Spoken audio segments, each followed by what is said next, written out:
Good afternoon, my name is Graham King. I'm doing a series of YouTube videos on my solar setup, which is different.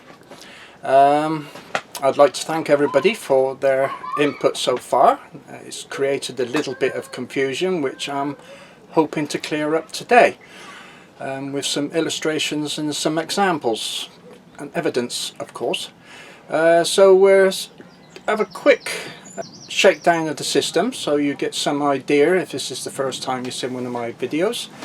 So without further ado, let's get on with it. On the roof of my boat I have 5 375 watt split cell solar panels totaling 1850 watts, which is never achieved.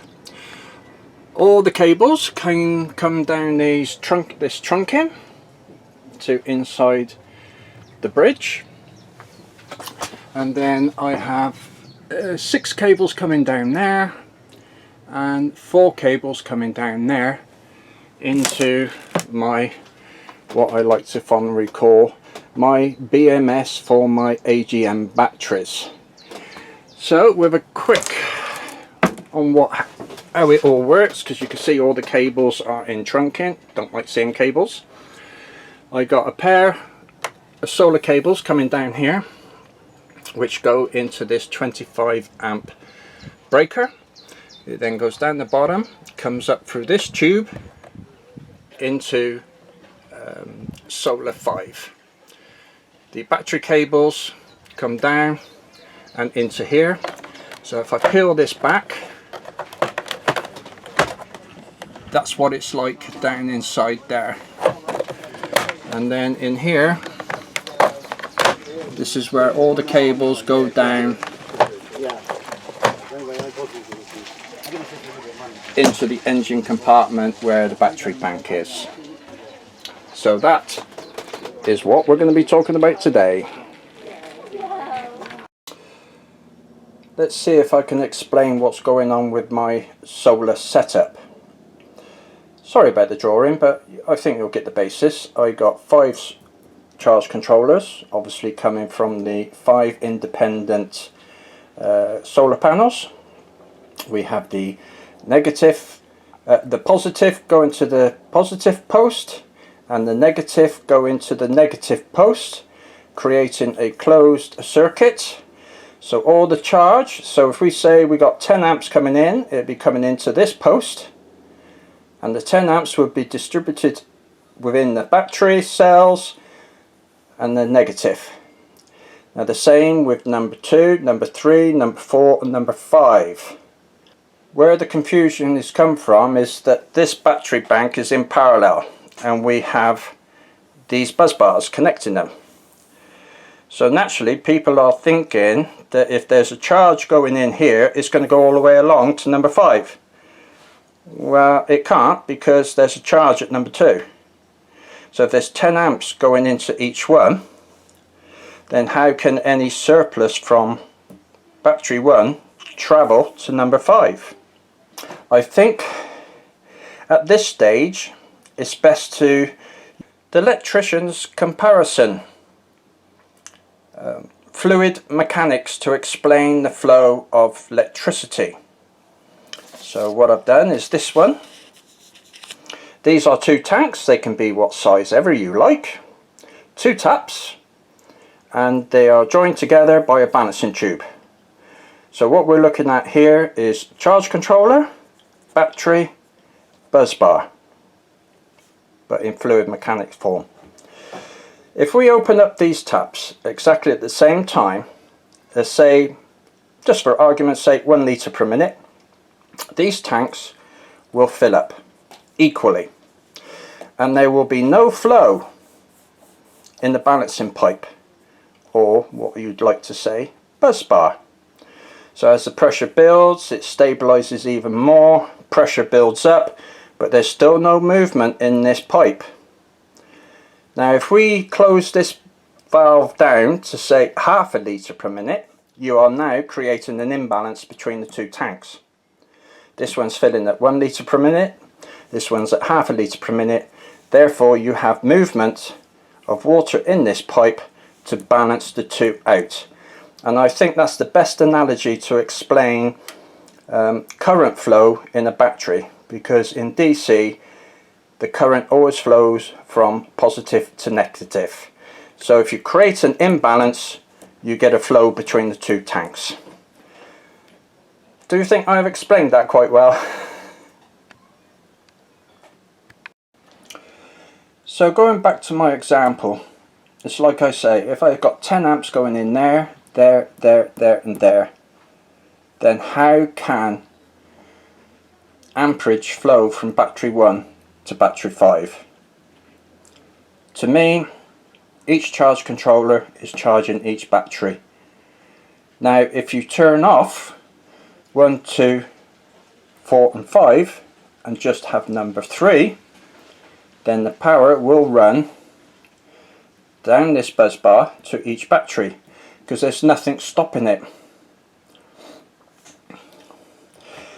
So I hope I've explained that quite well, and if anybody can explain how, if that's 10 amps, 10 amps, 10 amps, 10 amps, 10 amps, how can electrons be travelling between these two posts? Remember, this is a closed circuit now, this is charging circuit, this is a charging circuit. If they're equal, then how can current be travelling from there to there?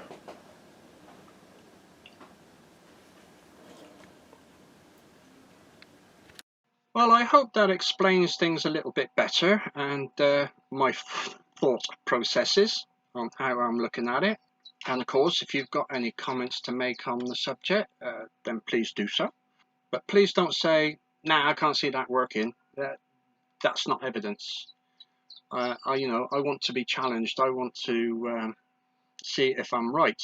So if there's an electrician out there or somebody with knowledge, electronic knowledge, can explain how electrons can travel from a battery A to battery B when there's no flow, I will be very interested. I'm very happy with the charging of my battery bank. Obviously the discharging is where I've had my problem, but we've sort of like solved that now with the knowledge of the spider. So thank you for everybody that's mentioned that. I will be trying it.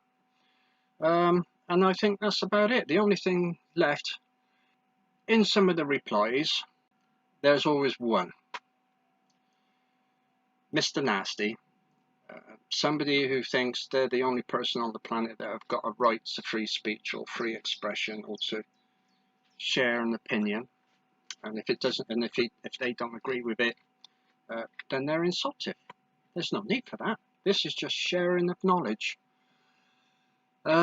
And so I like to fondly refer to these individuals as Wallies.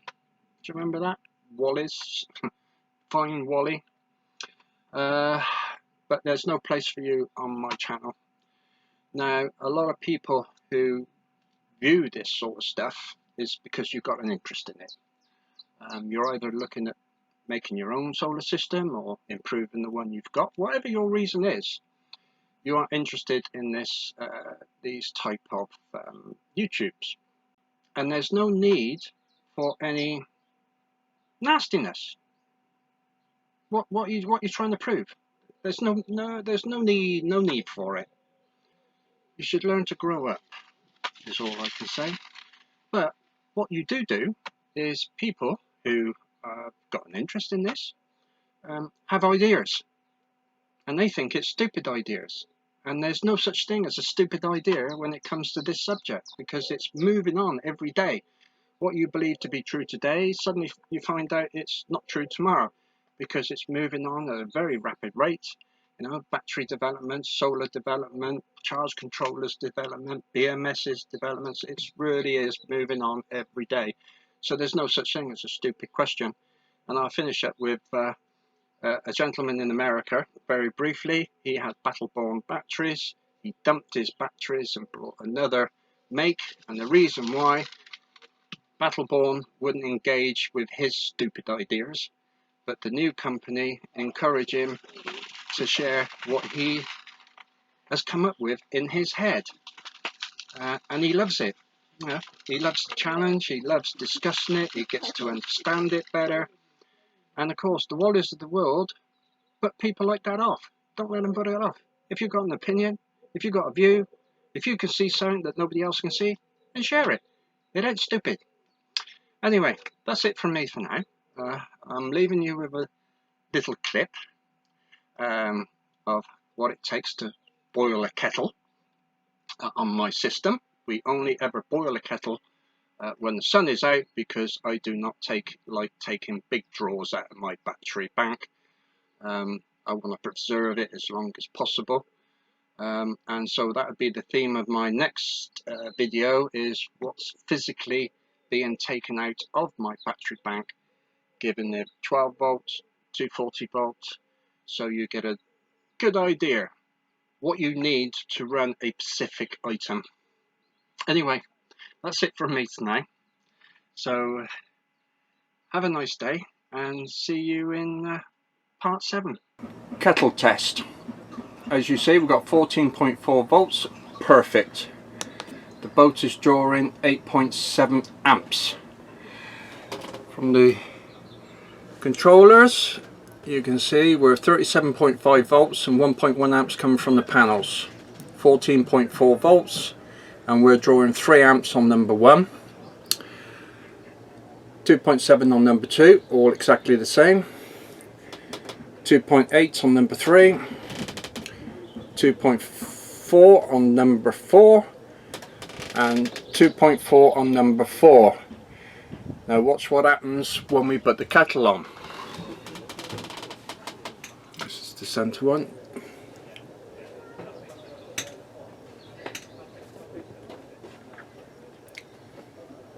There we go, we're whacking up. We got 119 amps. So it's about 110 amps for the kettle, and we're drawing 14.6 on 1, 14.3 on 2, 15.4 on 3, 14.9 on 4, and 14.7 on there. So that's about 75 amps is coming from solar. We've got 120 going out, so that's 45 amps draw from the battery. That's what it takes to boil a kettle from a 12 volt system.